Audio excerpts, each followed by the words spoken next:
Subscribe Intellectual Indies and press the bell icon and never miss any update. Hello दोस्तों, मेरा नाम है साहिल खन्ना और आप देख रहे हैं इंटेलेक्चुअल इंडीज। और आज हम वैल्यू क्रिएशन के बारे में बात करेंगे। हम अपने प्रोडक्ट की या फिर सर्विस की किस तरीके से वैल्यू क्रिएट कर सकते हैं। सबसे पहले हम वैल्यू को समझते हैं। वैल्यू क्या होती है?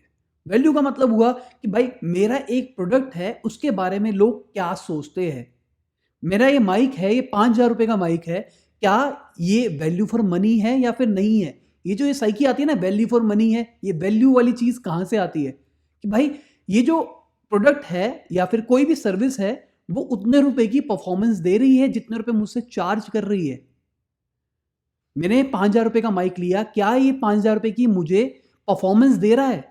क्या 5,000 रुपए इसके ऊपर खर्च करने वर्थ है? This is value. तो हमको वैल्यू क्रिएट करनी है अपने प्रोडक्ट या फिर सर्विस की। अब वो हम कैसे कर सकते हैं? सबसे आसान तरीका है कि भाई हमको अपने प्रोडक्ट की क्वालिटी इंक्रीज करनी है और हमको अपने प्रोडक्ट की परफॉर्मेंस इंक्रीज करनी है। दो ही तो पैरामीटर है इसके अंदर, एक परफॉर्मेंस है और एक प्राइस है। हम क्या कर सकते हैं? अगर हम एक परफॉर्मेंस तक नहीं जा सकते, मान के चलिए माइक्रोमैक्स वर्सेस एप्पल का एग्जांपल लेके चलते हैं। दोनों की कई कई फोन्स वैल्यू फॉर मनी है, ठीक है। एप्पल का वैल्यू फॉर मनी क्यों है? क्योंकि वो परफॉर्मेंस देता है और परफॉर्मेंस के हिसाब से वो प्राइस भी लेता है। और माइक्रोमैक्स के कई फोन अच्छे पॉपुलर इसलिए है, हम कहेंगे वैल्यू फॉर मनी इसलिए है क्योंकि उनका प्राइस कम है और उस प्राइस के हिसाब से वो वैल्यू देता है। तो मेन मुद्दे की बात ये है, हम जो भी चीज कस्टमर को दे रहे हैं वो उसके लिए वैल्यू फॉर मनी होनी चाहिए। अब वो कैसे हो सकती है? सबसे पहले हमको रिसर्च करनी पड़ेगी, भाई कस्टमर क्या सोचता है। भाई ये माइक है, ये माइक कितने रुपए से शुरू होते हैं?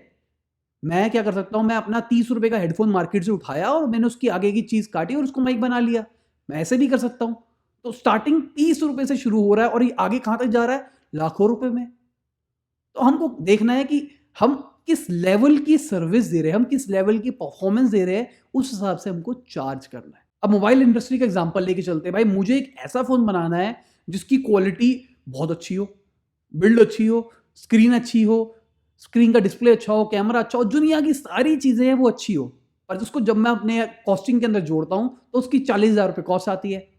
अब मार्केट के अंदर में जब मैं कॉम्पिटिटर्स को देखता हूँ, सेम सर्विस कितने रुपए की ऑफर कर रहे हैं, वो मान के चलते हैं 60,000 रुपए की ऑफर कर रहे हैं सेम सर्विस। तो मैं कितना चार्ज कर सकता हूं? अब एक चीज होती है ब्रांड, वो अपने साथ अपना ब्रांड लेके भी चल रहे हैं। एप्पल जो कहते हैं कि भाई एप्पल अपने साथ ब्रांड वैल्यू लेके चलता है।